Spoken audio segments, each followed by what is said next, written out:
Okay, so to draw a three-dimensional space, draw a vertical line and then draw a squash down X. Okay, now this part takes some time to get good at. I'm still not good at it, and I've been doing it forever. So the x-axis is this axis, the y-axis is this axis, and then we call this the z-axis, the axis that comes out of the page. So this is like a piece of paper being laid down. Here's our sheet of paper, and then we have this third dimension coming out of it. So what I'm going to try and do is draw the sine function laying down. So it's going to go like this, like that. And that's my region that's on the ground there. All right. Now, when we come in and we slice, I want you to think about the slice that we make. Imagine that it has a little bit of thickness to it. Okay, so when we slice through this, let's say we slice here. Notice I'm drawing this slice. I'm drawing it parallel to the y-axis, or in other words, perpendicular to the x, but I'm drawing it parallel to this y-axis. So my slices look like this.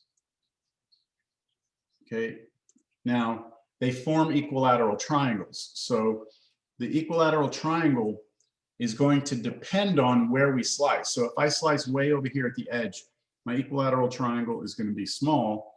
If I slice over here, it's going to be bigger. Slice here, it's going to be even bigger. And then they start to get smaller as we get closer and closer to the origin, back to zero. So you have all these equilateral triangles. What we need to do is take one of those and find a formula for the volume of it. So remember, imagine that these little slices have thickness to them.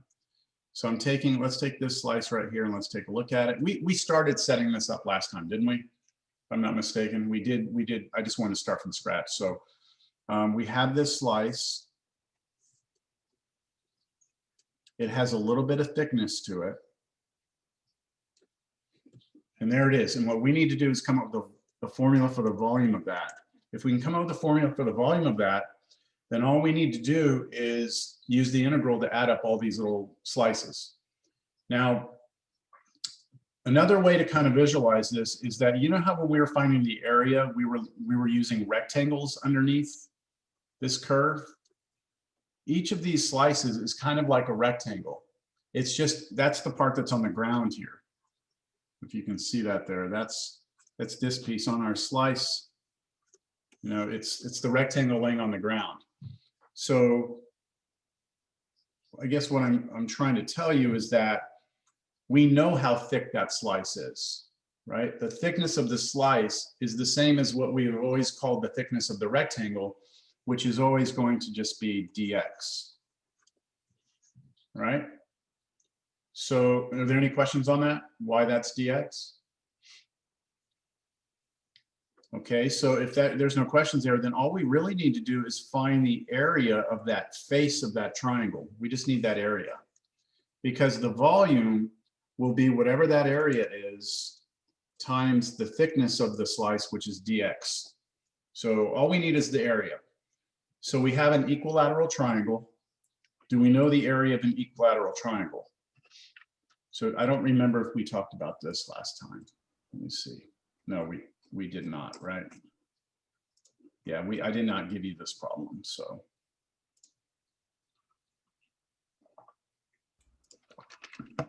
Okay. So, okay, do we know the area of an equilateral triangle?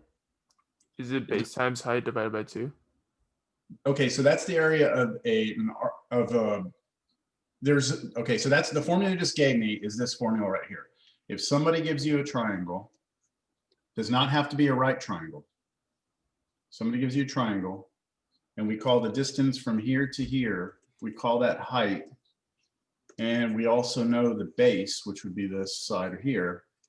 Then we know that the area is 1/2 base times height. Oh, gotcha. Right, we know that. By the way, one way you can show that is true. It's pretty easy to show this. Watch, if I just take this, I'm going to take this. I mean, we all take that formula on faith, don't we? right? If we just take this picture, oh, you know what? I don't think I can rotate things easily here. Never mind. Let me just undo that. If you take this triangle and you just redraw it, but upside down, like this. Okay, so all I did was took that triangle and turned it over and put it right there. Kind of over exaggerated that, like this. Okay, so now this is base, and then this is your height right here. If I just take some scissors and I cut this section off and then paste it right here, then you get a rectangle. And so the area of a rectangle is base times height, but I had doubled it, right? I had made a copy and pasted it, so I need half of whatever that area is. That's random information there. If you had never seen that, then that's how we do it. That's how you can convince yourself that that formula is true. But the problem, what's the problem with this formula for what we're doing? Look at our triangle. I'm going to look at it from straight on. Do we know how long this side is? So maybe we should establish that first. Do we know how long the base of these triangles are? It depends on where we slice, right? But wouldn't that also just be the height of the rectangle, how tall the rectangle is? And we already know how to do that. Like we know how to figure out that distance from there to there. That's just top minus bottom, isn't it? And the top function is sine x, right? And the bottom function is just 0 because it's always the x-axis. So would you all agree that this is just sine x from here to here? Yeah. The problem is that because it's an equilateral triangle, this distance is also sine x, and this distance is also sine x, but we don't have the height, right? The height we don't have. That's a question still, right? So the formula 1/2 base time height is great when you have the height in the base. We don't have that. So does anyone have any ideas of how we can still get the area? Is anyone aware of a different formula for the area of a triangle? This would have been from pre-cal. I'll put it up here and see if it rings a bell. Most students don't remember this formula. So this is the formula for the area of a triangle. Now what this formula says is that if you know B, that's still the base, okay? And you know A, now A is this side right here, okay? So that's A. So if you know two sides of the triangle and you know the angle in between those two sides, then the area is just 1/2 AB sine theta. Now, we can just use that formula if you're willing to take it on faith. I can prove to you real quickly that that formula is true. Watch. Let me just ask you, look at that triangle right there and tell me what sine of theta is. So look at this right triangle right here, the red one. What's sine of theta? By definition, it's what over what? H over A. Over A, okay. Now, if you solve that for H, just multiply both sides by A, you get what H is, right? Now just go to the formula that everyone agreed on when we started, right there, 1/2 B base times height, and replace height with A sine theta. So replace it with A sine theta, and then you get your formula, right? It's the same formula, it's just you're replacing H with A sine theta instead of H. But the advantage to this formula is that all you need to know are two sides of the triangle and then the angle between them. Now, do we know the angle between these? Do we know this angle theta here on this triangle? We do, right? It's equilateral. So all sides are equal. That means all angles are equal. And if they have to add up to be 180, then each one is 60, right? So we know that the angle here, I'm not going to use degrees, is pi over 3, okay? So the area that we were looking for earlier, right, this area, we know what it is. It's 1/2 a, which is one of the sides, sine x, times b, which is sine x again, times sine of pi over 3.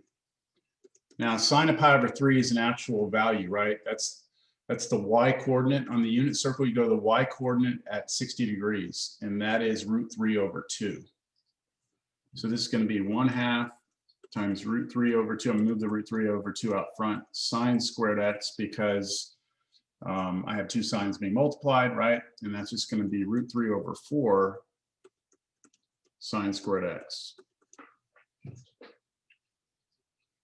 So that's the area of that triangle. And now to get the volume of that slice that we were looking for, it's that area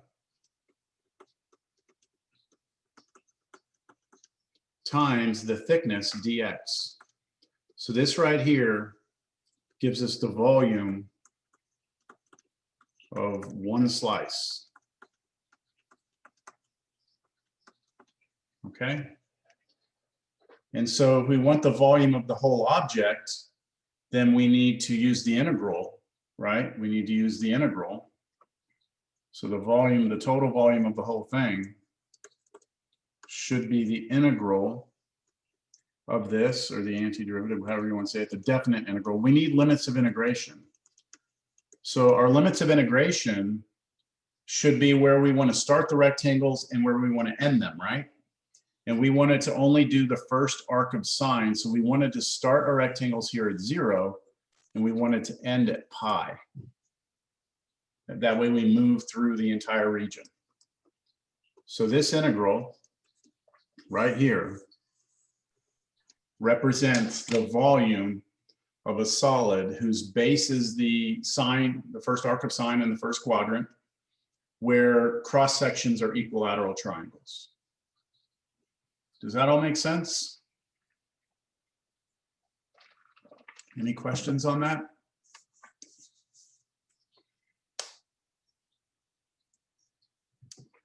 Okay, let's look at another one. A solid has as its base the region bounded by y equals 1 minus x squared and y equals x squared. Cross sections of this solid which are perpendicular to the x that's supposed to say perpendicular to the x-axis form semicircles, with the base being the diameter. Find the volume of this solid. Now, I ask you to find the volume here, but we're just going to set up the integral. We're not going to actually calculate it. We might go use a computer to do it, but. Okay, so what do you think I should start with? What should I do first? A visual. Yeah, let's just graph these, right? Let's just go ahead and see what this thing looks like. Let's look at what the base looks like. So 1 minus x squared, it's a parabola that opens like this. I like using that parabola. I've used it several times. And then x squared goes like this. And so it's the region bounded by both of those, which is this region. And the slices that we're going to take are going to be perpendicular to the x-axis. So imagine I'm taking slices this way. And now I need to try and draw that in three-dimensional space.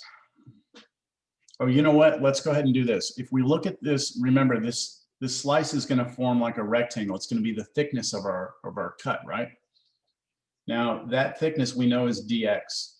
But can you tell me how big this is? Like how big that rectangle is? How long is that? What would that be? Top minus bottom. Top minus bottom. Okay, so which one is the top one? That's the 1 minus x squared, right? So we take 1 minus x squared and we subtract from it the bottom one, which is just x squared. So would you all agree that that's just 1 minus 2x squared? That's how tall that is, right? Any questions on that? it'll probably be useful for us to know that, all right? So now let's draw our three-dimensional picture. When you draw this X right here, like I said, squash the X down pretty good. Don't do this. Oh, no, that sucked anyway, but if you do that, it's harder. If you squash the X, it's easier to see the sheet of paper laying down. But again, this is where things get a little bit tricky. I actually took drafting in high school where we had to draw things like this. This was before, I think CAD had just come out before, so we didn't have computers. We had to do everything in perspective. It was pretty challenging, but there's a math to it. There's actually a way to do it. I'm gonna try and do this. Here's my parabola laying down. We'll see that laying down. And then the parabola that opens up, it's going to go like this. And you're probably going to look at your drawings and laugh at yourself the first, few times you do this, because it's tough. But you'll get the hang of it. We're not going to do a whole lot of these problems, but it's good to start drawing in 3D if you can. All right, so here comes the slice. Now, the slice, I'm just going to do one slice, even though there's a bunch of them in here. It has a little bit of thickness to it. And now the cross section forms a semicircle, right? That's what it says, forms a semicircle where the base is the diameter. So that base right there, that rectangle laying down is the diameter of the semicircle. So semicircle is a half circle. So it goes like that, goes up. It's going to have a little bit of thickness to it. There it is. Now, do you all see that this semicircle will change shape as you move through the region, right? As you get closer to the middle, you're going to have a big semicircle. And then the closer you get to the edges, the smaller the semicircle gets. So let's take one of those slices.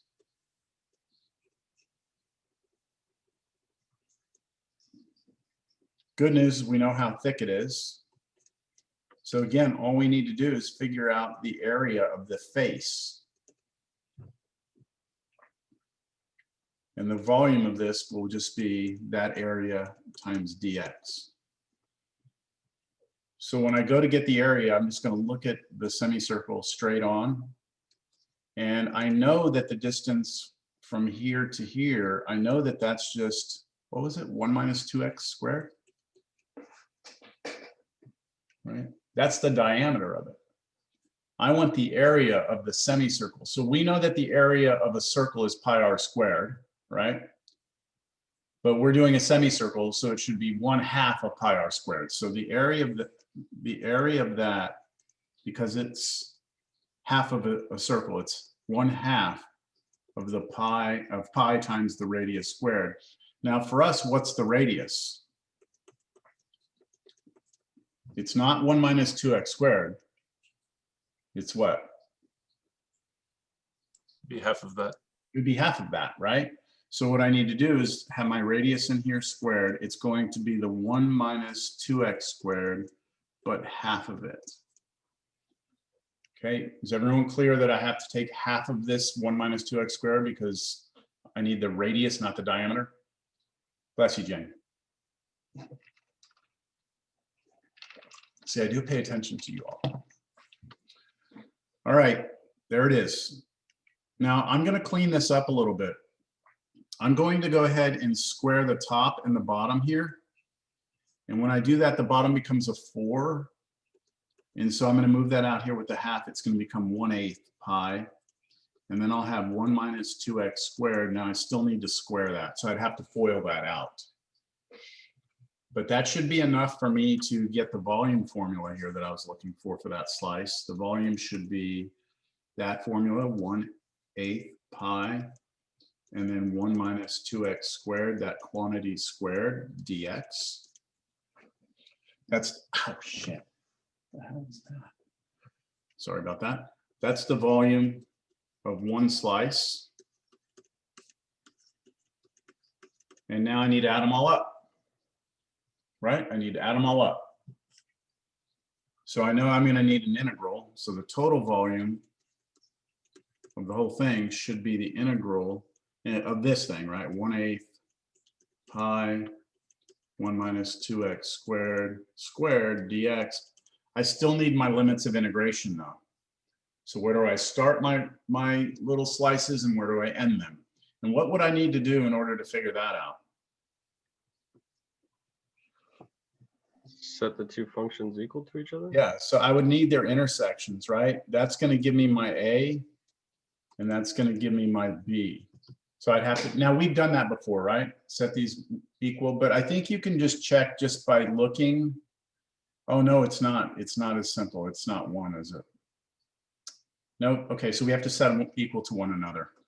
So we set, to get the intersections, we set 1 minus x squared equal to x squared, move x squared over, divide by 2, take the square root.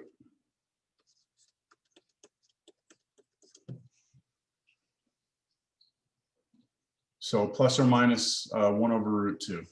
So negative 1 over root 2, sorry, negative square root of 1 over 2, and positive square root of 1 over 2. There it is. So that is it.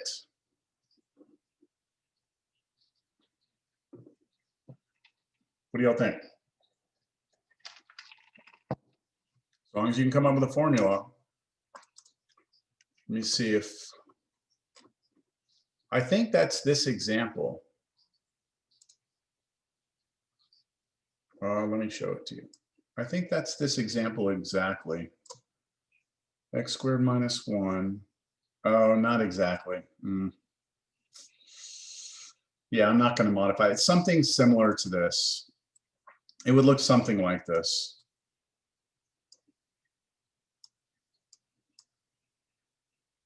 Did I show you all this last time? This, yeah, okay. So yeah, we have all these little semicircles. Our region on the ground is a little different than this, but it's close enough. You can see all the little semicircles being formed, and you get this strange looking solid right here. All right. We are done.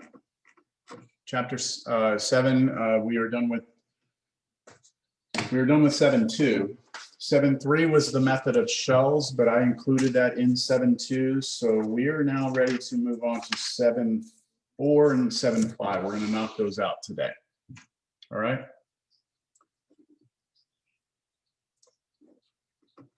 You all seem so quiet today. I mean, you're all participating that I can see, but all right. So we're gonna do just a very quick little review of what it is that we've done so far in here in terms of using the integral for applications. We've said, okay, if you have a curve, you know, we can figure out the area from A to B, right? We can calculate this area. We can also calculate the area even if this B goes on to infinity. We can see if it converges or diverges.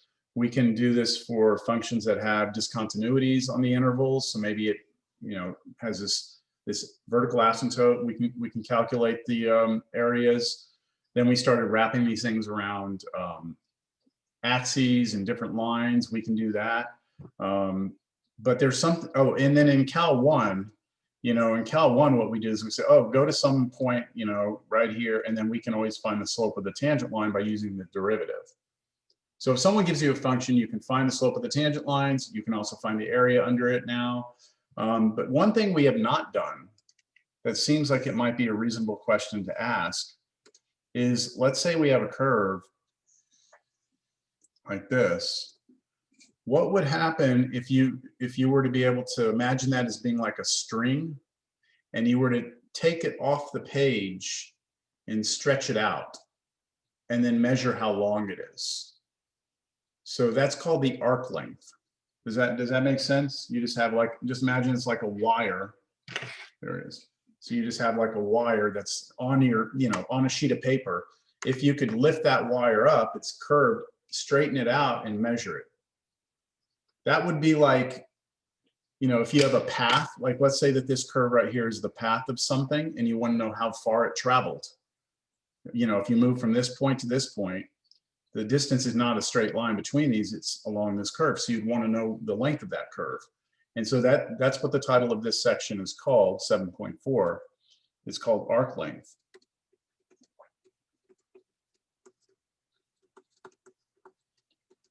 So if someone gives you a curve, y equals f of x, can we find its arc length? So here's the way we do it, all right? What we're going to do is we're going to zoom in on a little piece of this arc, okay? I'm going to zoom in on that piece. So I'm going to zoom in and I have that arc coming through here like this, all right? It's curved, right? So what I'm going to do is from the two endpoints of that little piece, we're going to construct a right triangle. And then I want us to all pay attention to the straight line hypotenuse that would connect those two. Now, obviously, the length of the red one and the length of the blue one are not the same, are they? Right? They're not. However, I'm zoomed in, right? I'm going to keep zooming in and zooming in and zooming in, closer and closer and closer. And the closer, the more zoomed in I get, do you agree that the error, the gap between these two starts to get smaller because you're zooming in more and more and more? And the way to remove all of the error would be to be able to zoom in all the way, which is kind of weird, but that would mean like make this triangle very small. In other words, make the distance from here to here approach zero, right? If that approaches zero, then the error, the difference between the length of the blue one and the red one essentially goes away, the difference between the two.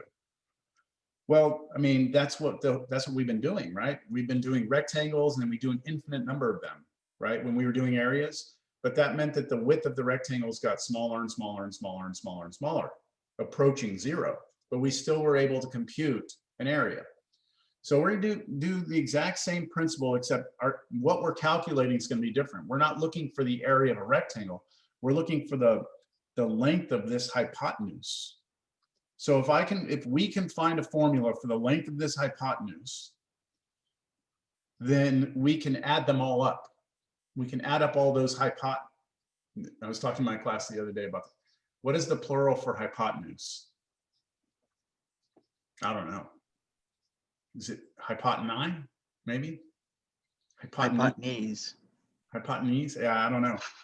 We're going to have an infinite number of hypotenuses. I don't know, hypoteni, whatever. We're going to have an infinite number of them. We're going to add them up with an integral. But we have to come up with a formula for one of them, right? This is the same theme that we've been doing. I hope this theme is setting in for you with what the integral allows you to do. We just need to come up with a formula for one of those. So to do that, I would like to go back here and I'd like to have you just remember, like when we were doing areas, we were just drawing a rectangle, weren't we, like this? Okay, so imagine that rectangle is here, right? The rectangle would come up and it would go like this. That would be our rectangle here. The only thing that we need from that, okay, that idea is that to know how wide this is. How wide would this side of the triangle be then?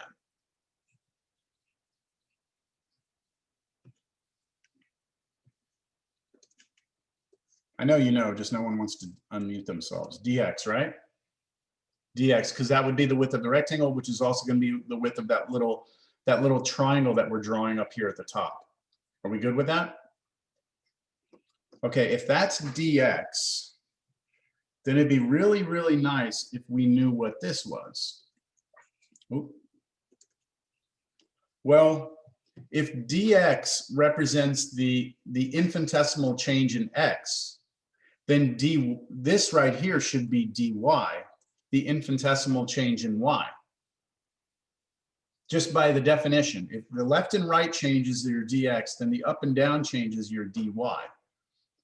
That means the hypotenuse right here, this hypotenuse, I'm going to call it h. I can find that by just using the Pythagorean identity, right? I know that dx squared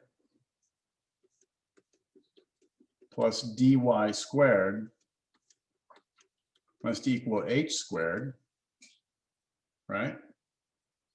And that means that h would be the square root of dx squared plus dy squared. Is that all making sense so far? Now let's say that our curve starts here at A and ends here at B. Then, so, I mean, we're kind of there already, except we're going to run into a problem, okay, as you're going to see. This right here is h, right? And so what I want to do is add them all up. So here comes the integral, right?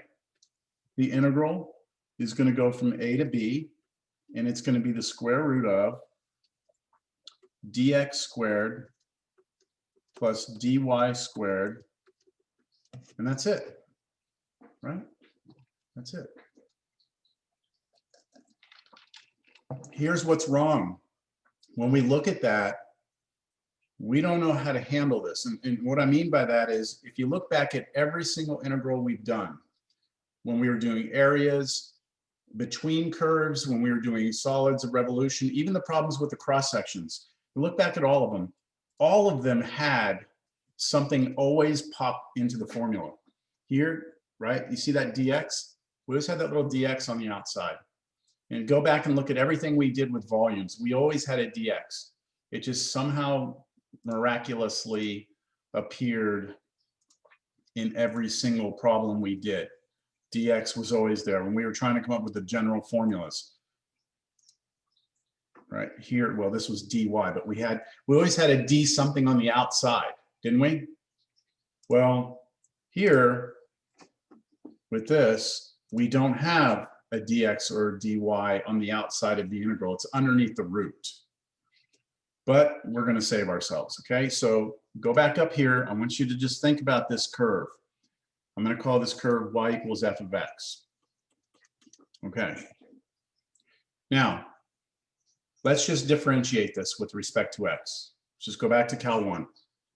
The derivative of this with respect to x, the left side would be dy dx, and the right side, well, that's the derivative is just f prime of x, whatever that is. So would you all agree that if someone gives you a curve y equals f of x, by definition of what the derivative is, dy dx would just be its derivative, right? And then what I'd like to do is solve for dy. So I'm going to take dy equals f prime of x dx. That's what dy is, you see? And now I'm going to take that expression and I'm going to plug it in. I'm going to take what dy is here, and I'm going to plug it in right here for that dy. Okay, so I'm going to replace the dy with f prime of x dx. So this integral becomes integral a to b square root of dx squared plus f prime of x dx squared again. Then I'm just going to do a little bit of algebra.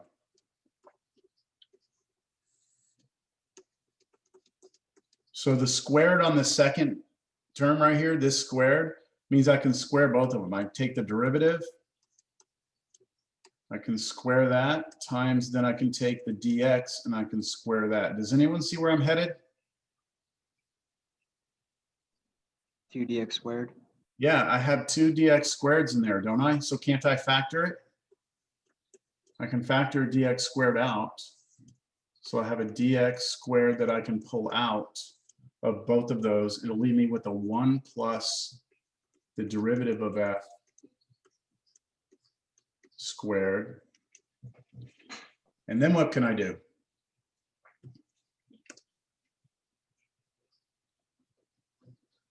You can pull out the dx squared and just put it as Yeah. dx. That's right. Because that's multiplication right there, I can do the root of each of these separately, right? That's what the multiplication allows me to do. So this becomes the integral from a to b Now the square root of dx squared, the squared and square root go away. So that just leaves me with a dx, which is great. I'm going to slap it to the back. And then on the front here, I'm just going to put this piece.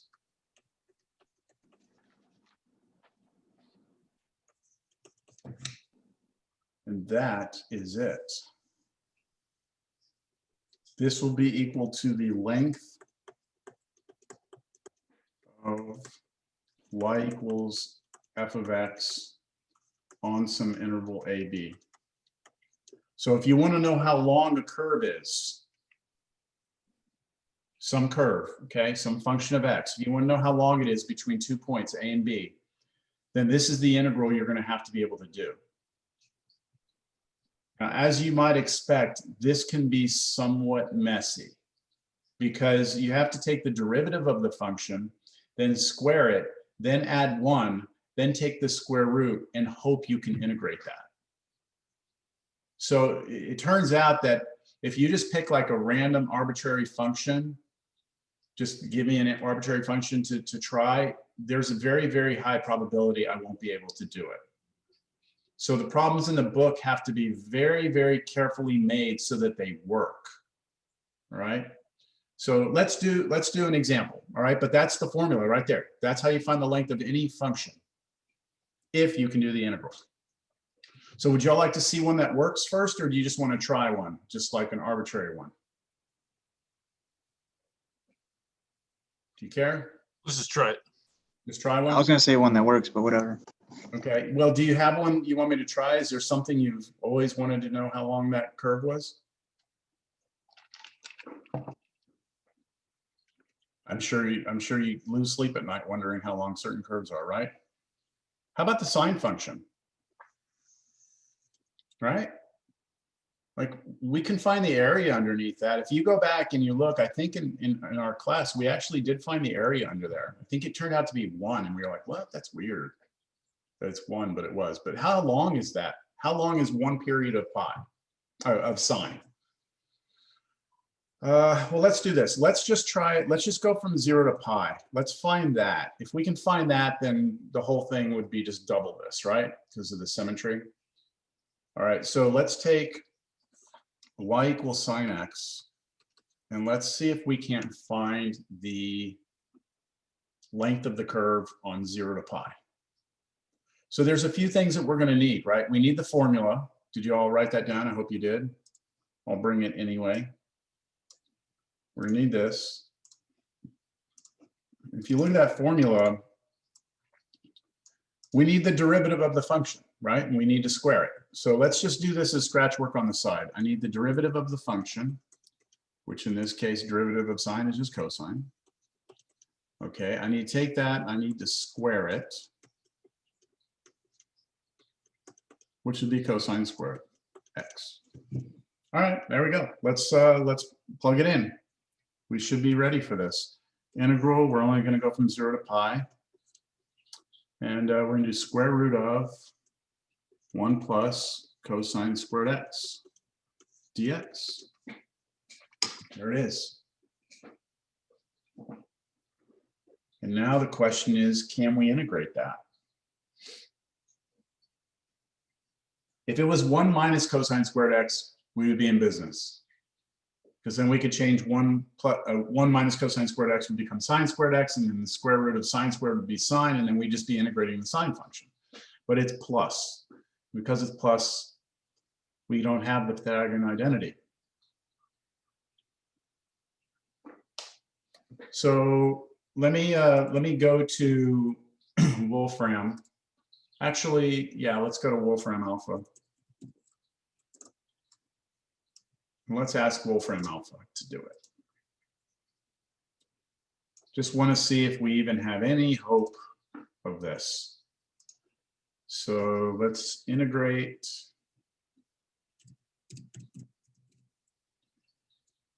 square root of 1 plus cosine x squared.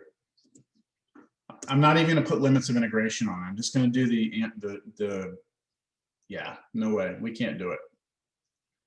Okay, it's not going to happen. because the answer is square root of 2. Can you all see that okay?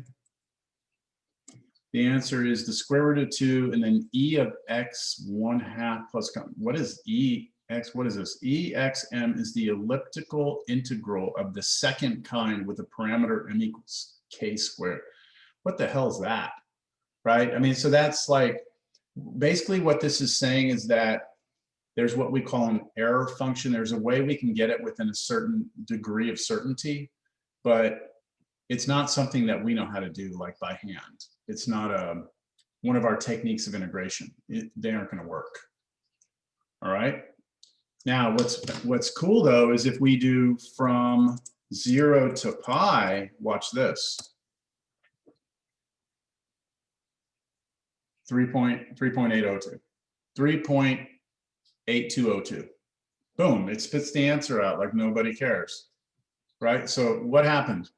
What happened was, and this is the general rule for functions, and you know, I think I alluded to this a while back, is that if someone just hands you a function, asks you to integrate it, the chances you can do it by hand are very small.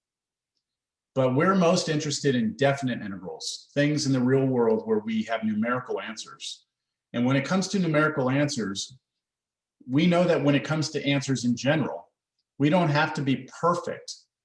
Like if you're looking for an answer as far as how strong to make a beam for a bridge, whatever number you come up with, you only have to be certain of that number to a certain decimal point. At a certain point, you don't care, right? Because you can't even engineer the beam to a certain precision. So in the real world, numerical answers are acceptable over exact answers. Does that make sense? So the question is, how do we get to the 3.8202? Well, what we do, and they don't have it here, what they do, I'm going to take this out again, is they use, let me see if they should put it here. Let me see. Wolfram Alpha has always done it in the past. What's going on, man? You don't have any series for me? Wow. Let me take the integrate out of there. Let's just talk about this function, square root of this function itself. Where in the world, why are they not giving us the power series anymore? I bet you have to pay for it now or something. That's crazy. Oh, here we go. Oh, they're giving us more. There it is. That's what I was looking for right here. I was looking for this, the Taylor series. So basically what this is saying is that if you use this function right here, like right here, if I asked you right now to plug in a number, right?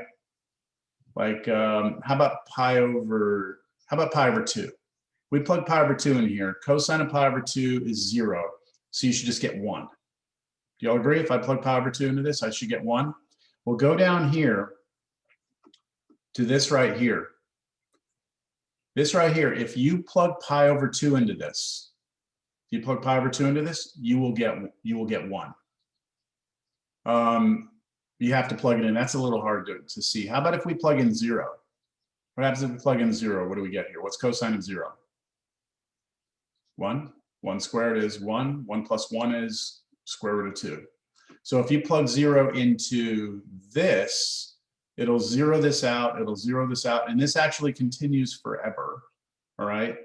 And you'll get, here's your root 2. So what I'm saying is that every function in the real world has what we call a Taylor series. And the Taylor series is that function written as a bunch of powers of x. And so you can always use the series instead of the original function. And the great thing about that is I can differentiate this and integrate this very easily. And that's exactly what the computer did. That's how the computer got this answer, or that answer earlier of whatever it was, 3.8202. It used the Taylor series to do it. Now that's what chapter 8 is about, okay? Chapter 8, that's what we're gonna do. But I'm just trying to get you to see that right now, we're stuck, okay? So sorry, I can't do it. All right, so let's do one that does work. Any questions? All right, so I have to go to the book because I need to make sure I pick one that works.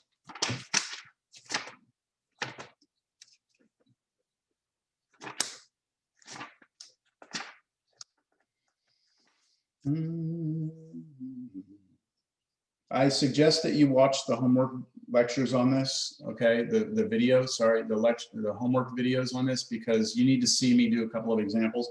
You only have 2 problems for homework out of here. You only have 2, all right? But make sure you do them because the flavor of these problems can change, right? How about let's do this one. Y equals natural log of cosine of x. And we want to do this on the interval 0 to pi over 3. There we go. So what we're doing here, I'll put it back up here. We're doing natural log of cosine of x. And we're only looking at it from 0 to pi over 3. Right there. There it is. And we want to know how long that curve is.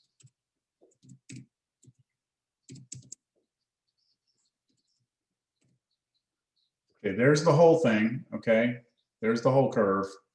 We are only interested in part of it, right? We're just interested in that part right there, that red part, if you can see that.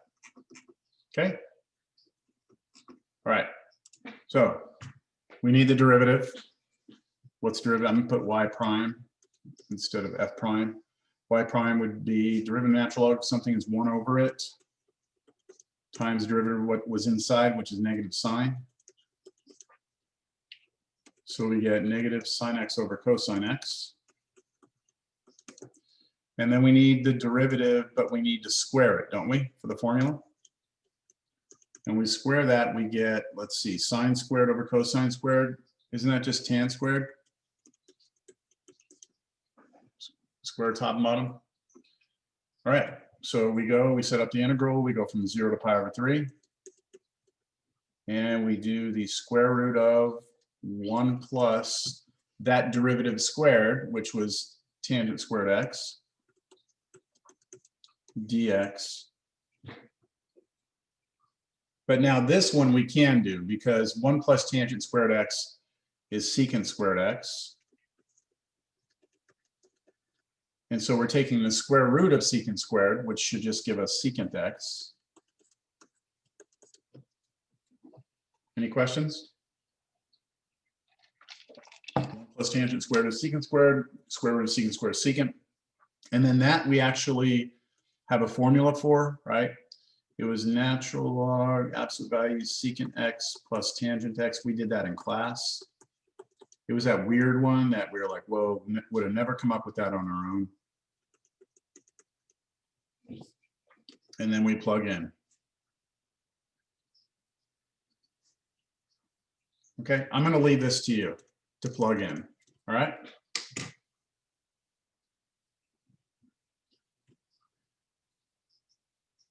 So if we go back to Desmos, we can integrate from 0 to pi over 3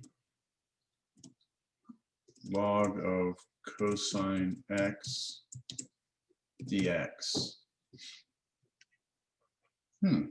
Give us a negative value. I wonder why. So what do you think's going on here?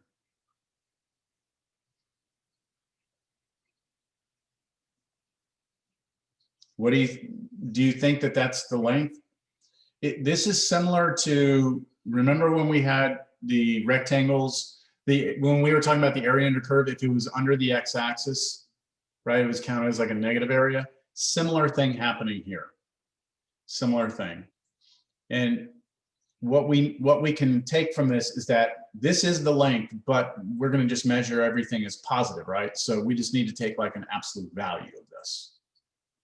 All right, so it gives us the length, but we just need to remember you can have negative length if you want. Measuring, let's say you're measuring from you to something in front of you, you can call that positive, and anything backwards behind you would be negative. So you can do lengths negative, but we will just take the absolute value. All right. Okay, I'd like to do something a little more exciting. So I hope that you've told all your friends, family members, just random people that you meet, that you have seen that in your Cal 2 class, that if you have a circle of radius r, that we have calculated not only or verified that the area is pi r squared, right? We did that in class. We did that, right? We also showed that if you were to take a ball of radius r, that the volume is 4/3 pi r cubed, right? We did both of those, yes? You remember doing that? You've told all your friends about it because you're just so blown away by it, right? Now, there are two more things that I would like us to do today. I'd like to now use what we just learned to show that the circumference of a circle is 2 pi r. Now that, we know it's true, but we've not proven it. So now we will, all right? And then after that, we are going to do this problem here with the ball. I'm going to show you that the surface area, I'm going to call it SA, the surface area of that is 4 pi r squared. I'm going to prove that. Now those are formulas that you can, well, everyone here knows these two, I would think. And then these two, well, maybe not, but that's why you have formula sheet, right? Your formula sheet, you go to your formulas way up at the top, has the common geometric shapes. There they are. So the area is 4 pi r squared. That's the surface area of a sphere. And then the volume is 4/3 pi r cubed. Right? So let's see if we can prove first the circumference. So how would we go about that if we want to show that, if we want to show the circumference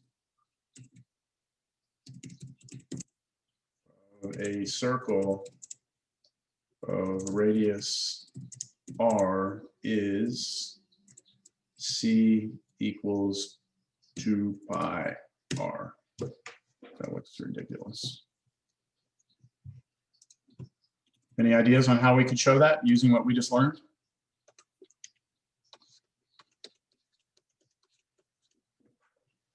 Can we just take the arc from one of the quadrants and Yeah, start? and its arc length, right? Yeah, so if we just take the circle, let's just look at just the first quadrant. Let's just take that piece there and let's find how long it is. And then we'll just multiply it times 4 when we're done. Now to do that, you need to know what this is as a function. So does anyone remember, this would be now the third time we've done this. If you take a circle of radius r, what is the, we know it's not a function because it's a circle, but if you look at just the top half, now remember how we did that? We took this equation of a circle. This is the general equation of a circle of radius r centered at the origin. We solved it for y. When you solve it for y, you have to move the x squared over, so you subtract it, then you take the square root. We get a plus or minus here, but the plus one's the top half of the circle, the bottom one's the bottom half. So our function is going to be the square root of r squared minus x squared. That's the function, right? That draws that circle, that first, actually draws the whole top half. We're only going to be looking for us between 0 and r. We could go from negative r to r and draw the whole top half, but Coleman suggested we do the first quadrant. I like that idea. We're just going to get this answer and multiply it by 10 times 4 at the end. Any questions on what we're doing? So what do we need now? We have the function, we have the interval 0 to r. What do we need? Wait, so if we're doing only the first quadrant, wouldn't the equation be 1/2 the square root of r squared minus x squared? No, Okay. because this function would draw the whole thing. It would draw the whole top half. But we are only looking at the arc length of this piece, which means our little rectangles that create our little triangles up here, all our little hypotenusae that we add up, are just going from 0 to r. Oh, okay. Yeah, so we don't need to take half of it. Mm-mm. Would we need to find the derivative of y to continue Yeah. on? Yeah, we need the derivative and then we need to square it, right? Then we need to plug it into that formula. So let's find our derivative. The derivative of our function is, well, here's our function. The derivative of that, well, derivative of the square root of something is 1/2 square roots of that something. We've seen that before, right? Times what? We still need to take derivative of what's inside. Be careful. What's the derivative of what's inside? You know what? Why don't I give you a minute? I'm going to give you a few minutes. Let me give you 5 minutes. Let's see how far you can go with this. Give everyone 5 minutes. I'll leave everyone here. I'm not going to put you in breakout rooms, but see if you can take the derivative, see if you can square it, plug it back into the formula. Remember the formula was this. Plug it back in there and see how far you can go with this integral, if you even can. Maybe you can't. Maybe you get stuck. Maybe you look at it and you're like, oh crap, I can't do that. I'll give you a minute. I mean, 5 minutes.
I'm going to start working it out, but I'm not going to say anything. I'm just going to work it out and let you look at what I do.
I just put up a poll to see how many of you actually got to that step right there.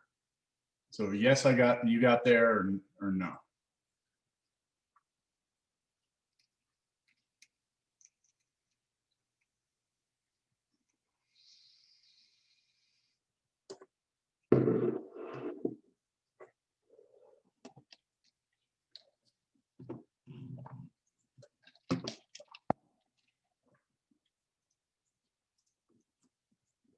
right, so quite a few no's. What was, did I just not give you enough time, or was there something else? Was the derivative an issue, or?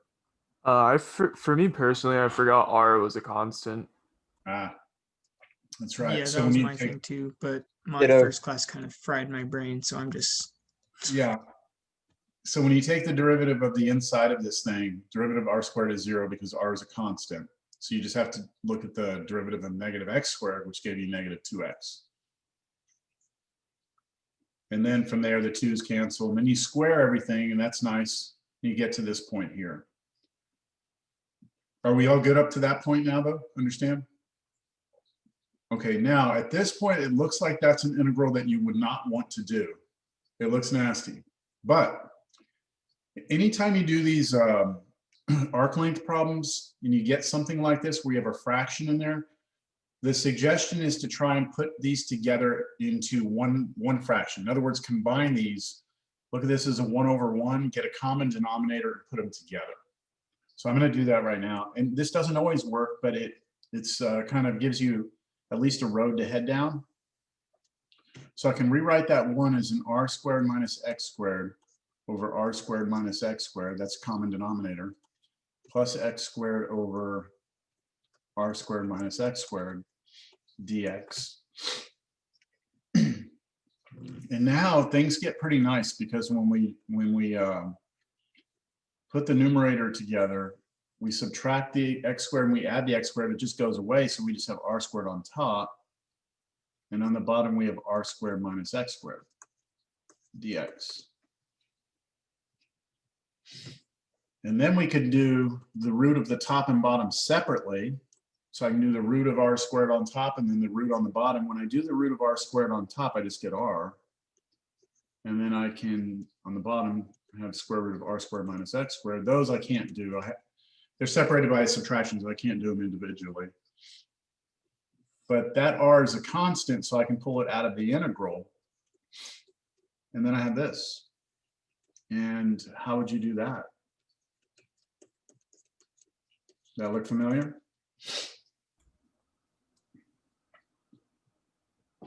Is that arctan? No, because we would need plus, and there couldn't be a square root there. There are two ways to look at this. Oh, go ahead. Trig sub? Trig sub. You could use trig sub here. If we use trig sub, the r is like the a. So if you use trig sub, your sub would be x equals a, which is r. And then because it's a squared minus x squared, you'd use sine theta. That would be the trig sub. But even better than the trig sub is Formula 16. formula 16. Yeah, I think it's formula 16 right here. That formula right there. It's so for us, it's this formula. The a is really r for us, and the u is our x. So it's arc sine of u over a. So for us, it's arc sine of what? So this can become, by formula number 16, the r that's out front, and then it's arc sine of x over r, not u over a, but x over r, evaluated from 0 to r.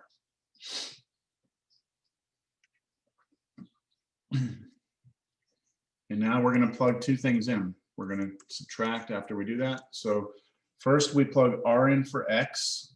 So you get r arc sine of r over r is 1. And then you have r arc sine of, and then 0 over r is 0. So 0.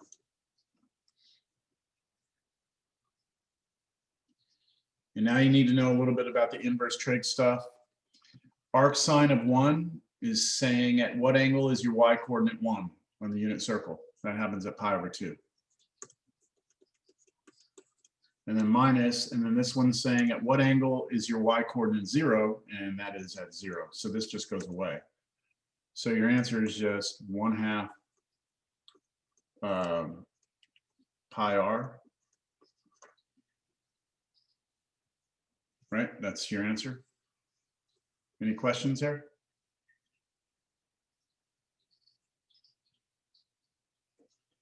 Everyone's comfortable with arc sine of 1 being pi over 2, right? And arc sine of 0 being 0. So this is the length of just that one arc, right?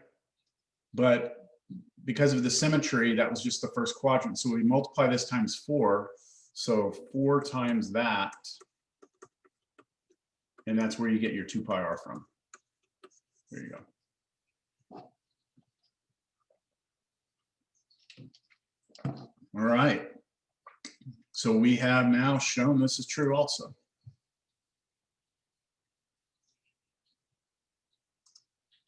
So all these formulas come from somewhere, right? I mean, they're not just, you can just find them on the back of a stone tablet or something like that, right? Okay, what's next? 7-5. Surface area.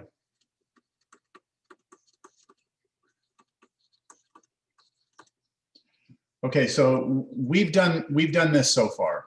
If we've taken a curve from A to B, and last class and the class before, we had this idea of revolving it around an axis. So when we revolve this around the x-axis, then we take this rectangle and we wrap it around, and this would give us our washer method, because our axis of rotation is perpendicular to our rectangle. So when we wrap that, we get this thing here, right? And if we put them all together, we would get whatever that object is, whatever it looks like, we would get the volume of that, okay? The volume of this thing we could find, right? The question now is not what's the volume of that, but if we were to look at the outside surface of this object, just the outside, what's the surface area? So we know how much space it takes up, but now we need to know, now we'd like to know how much area is along the surface. So the way we're going to do this, we can't use the same formula because we're not adding up a bunch of washers to get volumes. We need to add up a bunch of surface areas. So take this same picture, and I'm going to let me try and zoom in on this a little bit. Imagine that we're going to take this little piece right here, this little red piece there, and we're going to wrap just the red piece around the x-axis. We're not going to wrap the whole rectangle, just the red piece. If we wrap just the red piece around the x-axis, what we're going to get is something that looks like this.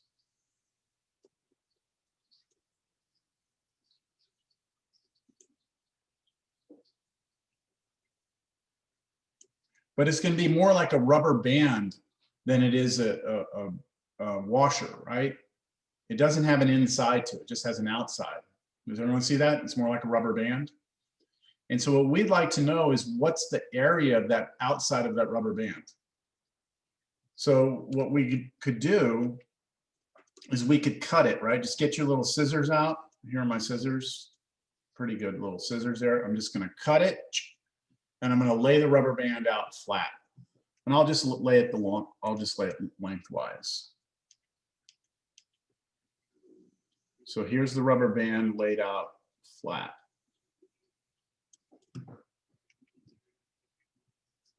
Yes.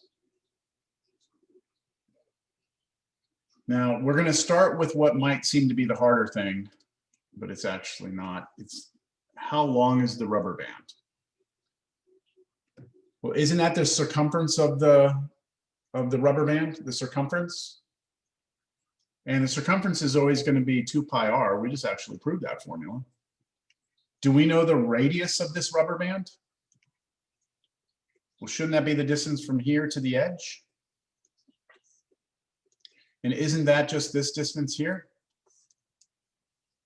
Which in this case is just the function, it's just the top function.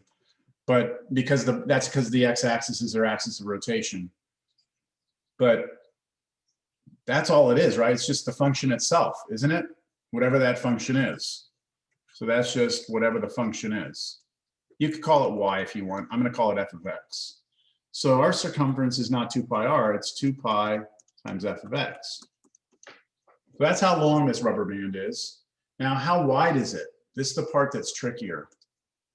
What's the width of this? I know you want to say dx. I know you want to say dx, but it's not dx.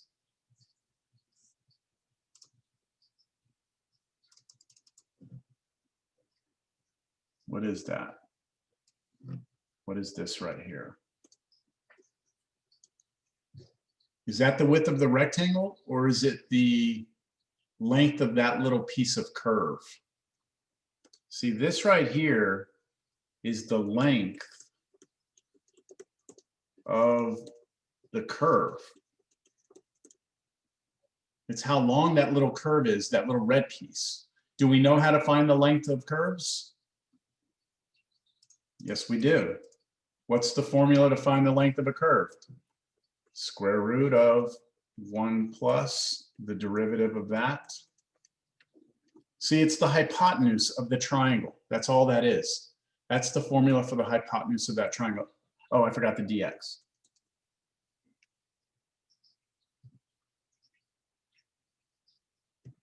So I'm trying to get you to see that we're trying to find the area of this rubber band. And so what we need to know is how wide it is and how tall it is.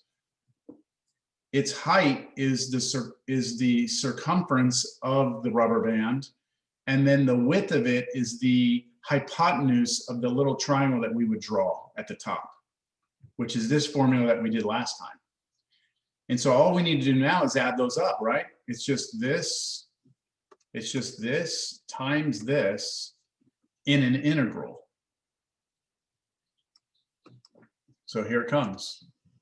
This is for surface area. The surface area of the whole thing will be those two things multiplied. Do I have any constants that can come out? 2 pi, right? 2 pi. This is 2 pi, so it'll be 2 pi.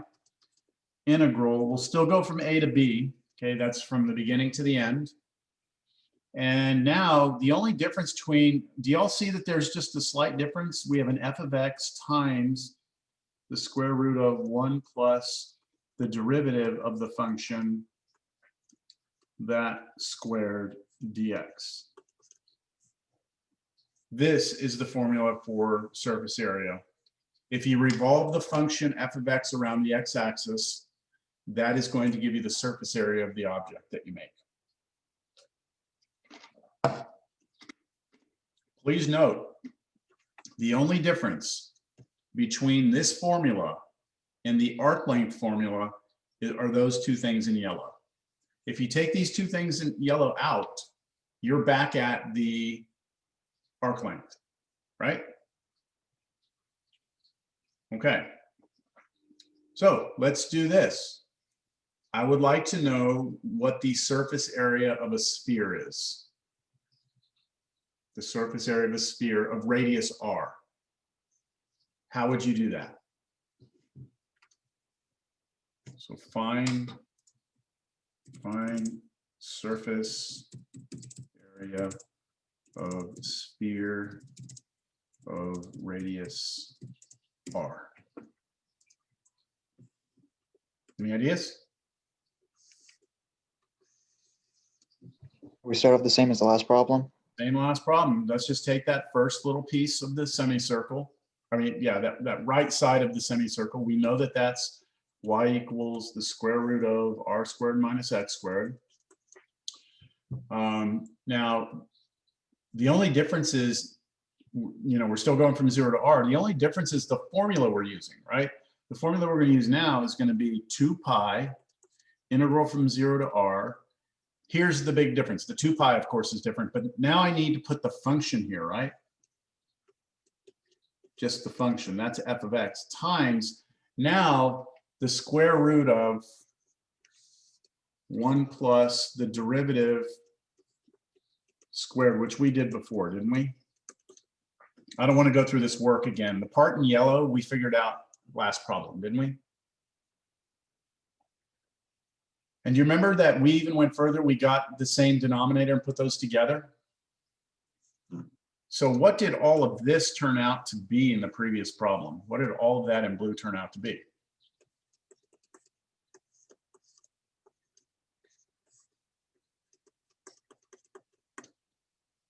Wasn't it just R, where is it? Right here, wasn't it just this? All of that turned into that, to that, into that. Do you agree? Okay, so let me just slap that in there. So it just became an R over the square root of R squared minus X squared dx. And your eyes are not playing tricks on you. Do you see what happens here? Oh my, that's awesome. Look at that. And the R is a constant. So I can go 2 pi R can come out. The only thing left in the integral is 1 dx. How about that for an easy integral, huh? The antiderivative of 1 is just x, right? With respect to x, it's just x, and we're evaluating 0 to r.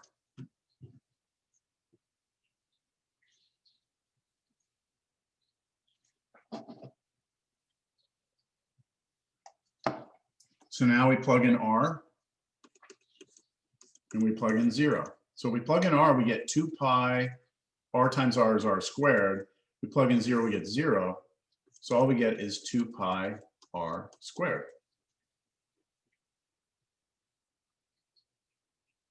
But that was only half of this, right? Remember, because we're taking this in the first quadrant, we're wrapping it around the x-axis, which just gives us half a sphere, right? Half of the sphere. We need to double this answer to get the whole sphere. So to get the whole sphere, surface area, the surface area would be that answer doubled, which would be 4 pi r squared, which matches the formula.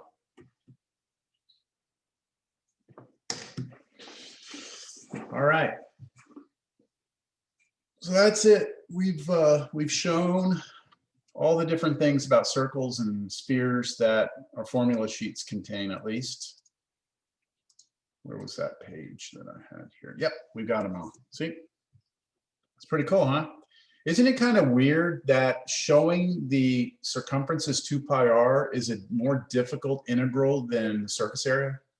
It seems like doing the surface area would be harder to show, but the integration's just trivial for this. It's just the way it is, okay? It's just the way it is. All right, the last thing we're gonna do here, see, at this point, you only have 2 problems from each section, I think, for homework. All right. Oh, you know what? It'll be in my.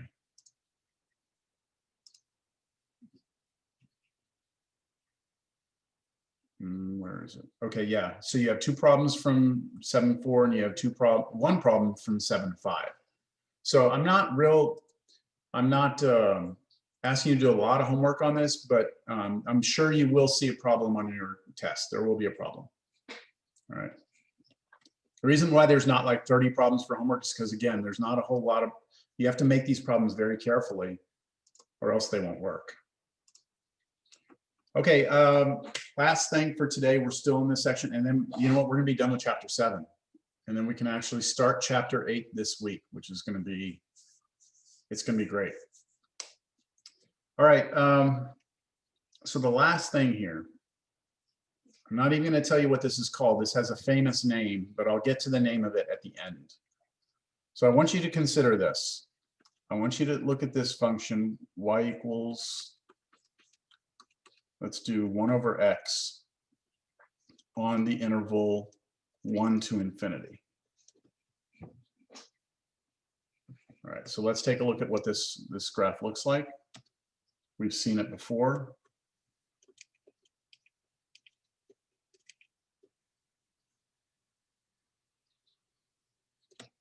It does this. We are only interested in what's happening from 1 to infinity. And if you look back in your notes, we actually did calculate the area under this. And we found that the area under it, that integral diverged, became infinite. That's not what I want us to do right now. What I want us to do first is I want us to find the volume of this, of solid, if rotated about the x-axis.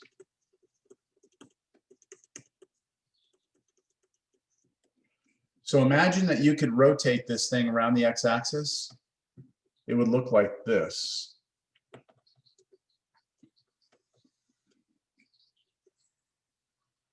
And the thing is, it would just keep going, right? It'd be like this infinitely long funnel, right? It's like a funnel, but it goes forever, it gets tapers off and gets smaller and smaller and smaller. Y'all see that? Let's see if we can calculate its volume. So if I'm going to calculate the volume, how about I just do vertical rectangles? My axis of rotation is the x-axis. So using what we learned last class, we can just use washers here, right? Right, washers. We have our axis of rotation is the same as our x-axis. So this is where we do R out, right? Outer radius squared minus inner radius squared, all that, right? I'm not going to go through and do the whole setup. I just want to get to the integral. The integral should be pi 1 to infinity of the outer radius squared. The outer radius squared is 1 over x squared minus the inner radius squared. The inner radius is just 0, the x-axis, and then dx. And if you look at this, this is just pi integral 1 to infinity of 1 over x squared dx. Any questions on that? Where I got that? Sure, we're good? Okay, can somebody tell me if this converges or diverges? And why?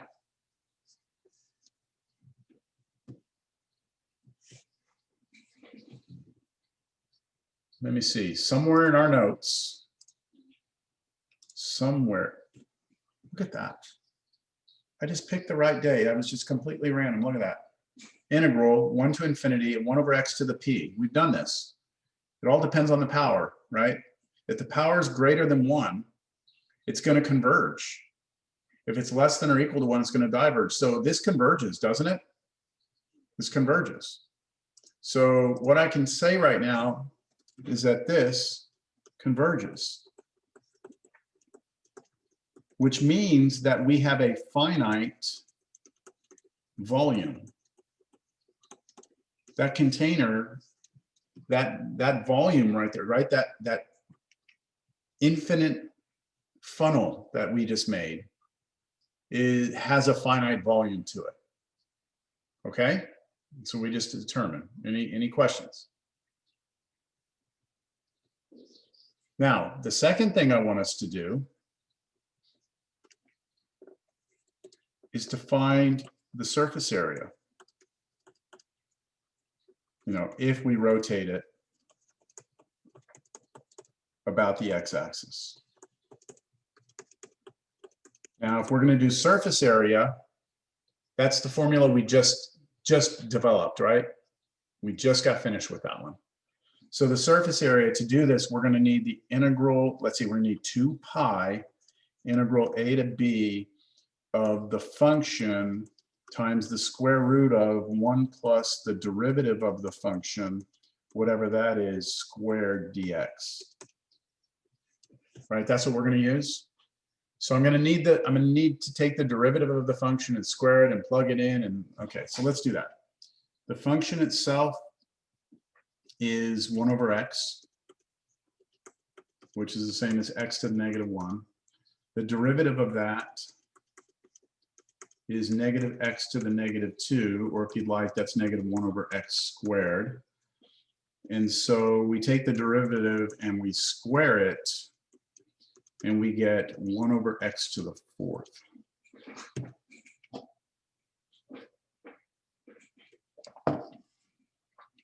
And now I think I'm ready to plug in. Any questions?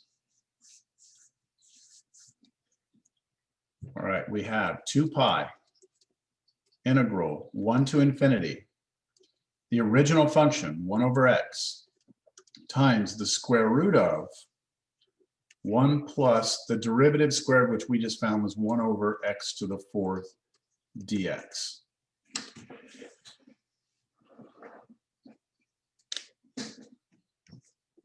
Now that integral can be done, but it's not easy and it's not something that we have done here. I believe that that involves hyperbolic inverse trig functions to get the antiderivative, but I don't remember. We could go to Wolfram Alpha. It doesn't matter. What I'm about to show you right here is more important. All right, so watch. Let me grab this thing and take it to the next page. Do I have any questions? Y'all are so quiet today. You all right? Is it just Monday or what? No. Okay, so look at this. Would you agree with this statement? This right here, I'm going to just look at that right there. I want you to just consider this. Square root of 1 plus 1 over x to the 4th. Do you agree that this right here, whatever that is, okay, whatever that is, do you agree it's greater than 1? Because you're taking 1 and you're adding to it 1 over a number to the 4th power. No matter what number this is, you're going to raise it to the 4th power, which means it's positive. And so you have a positive number divided by a positive number. That should give you a positive number.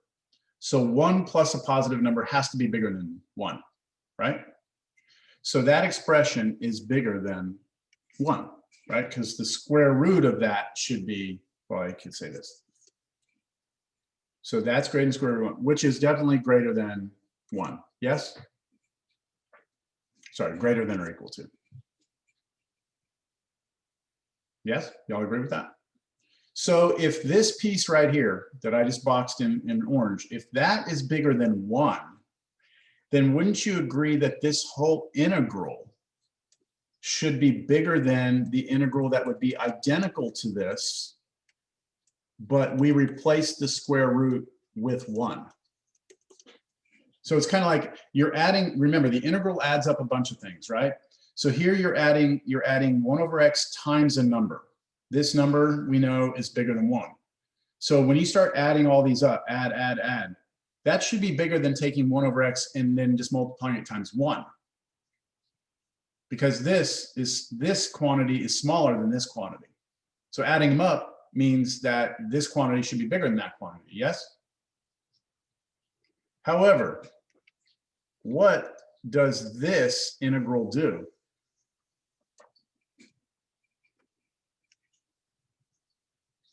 Diverges. That diverges, okay? So we showed, that was one of our first examples when we were doing these improper integrals. We showed that this thing goes to infinity.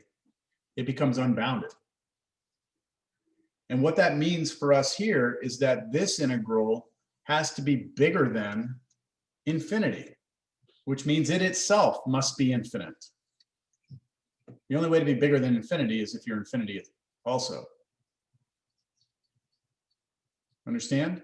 This is figuring out what an integral does by comparing it to another one. We haven't done this before, so that's why this should look new to you. But if you follow the logic, then we can draw the conclusion that I want to draw, which is going back to the question, find the surface area. So what are we saying the surface area is? Infinite, right? Does anybody have an issue with that?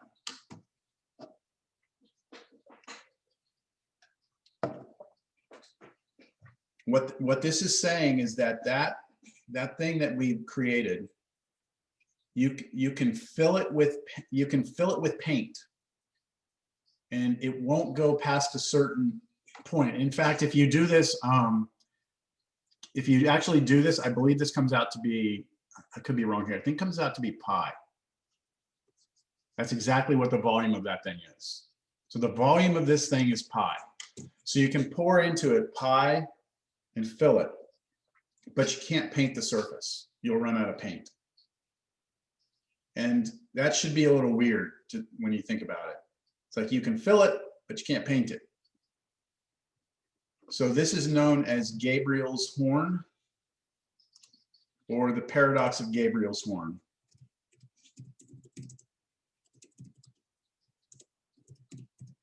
Let's see what Google gives us here.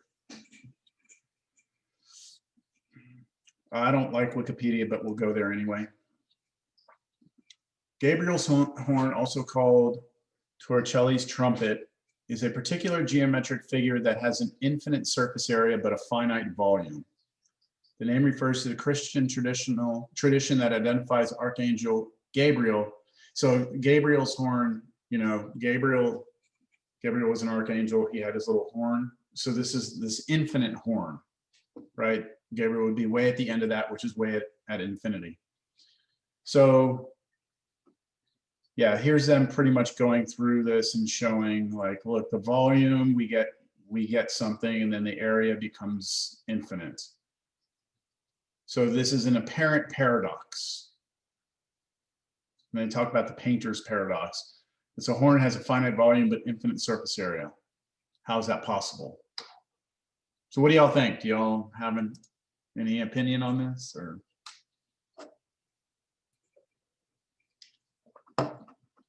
Let me say this. When we do mathematical constructions like this, you cannot start talking about, well, you know, eventually the horn, you get down to the atoms and then you can't split.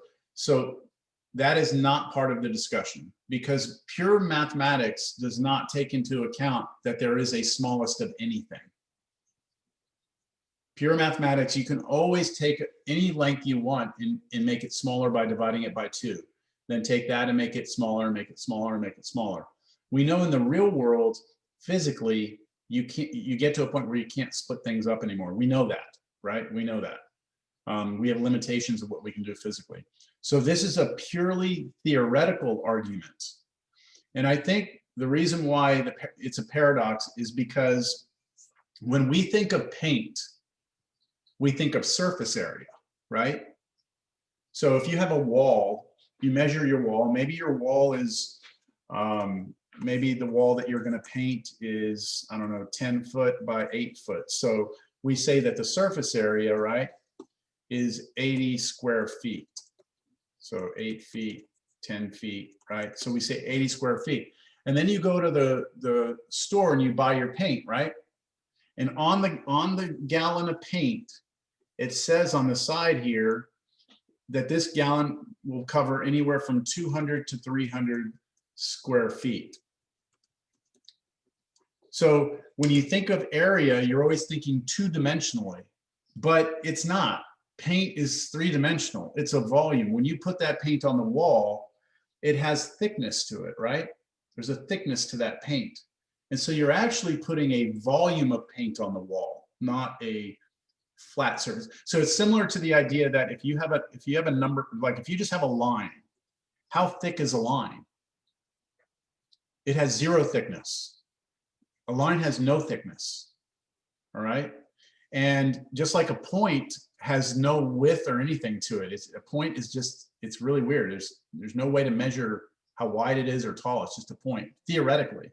A line has no thickness. When you draw a sheet of paper, it has no thickness to the paper, theoretically, but in the real world it does. So I think that's why it's a paradox, because in the real world, paint has, surface area requires a volume of paint, but in the theoretical world, your paint has a thickness of 0, basically.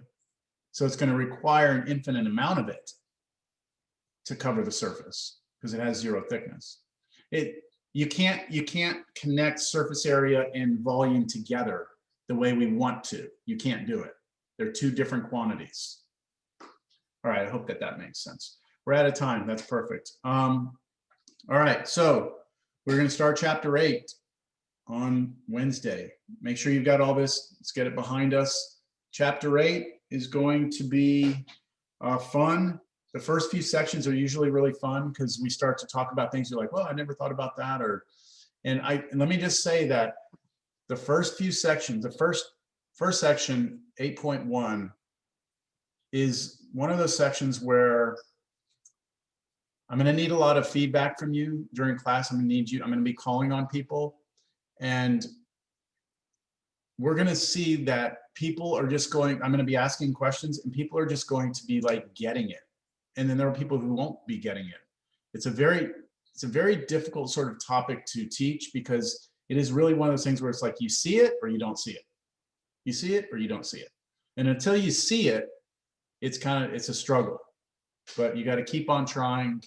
So be ready. Just, I say after you finish your homework, come in on Wednesday, clear your minds, do a little yoga or Zen or whatever. It's not that it's hard. It's just, we just need to kind of clear our minds and be ready to think freely on Wednesday. All right, everyone have a great day. You too. Any Thank you. questions? Any See questions? you Wednesday, I'll sir. take a minute if anyone has anything. Thank you, Professor. Have a good one. You too.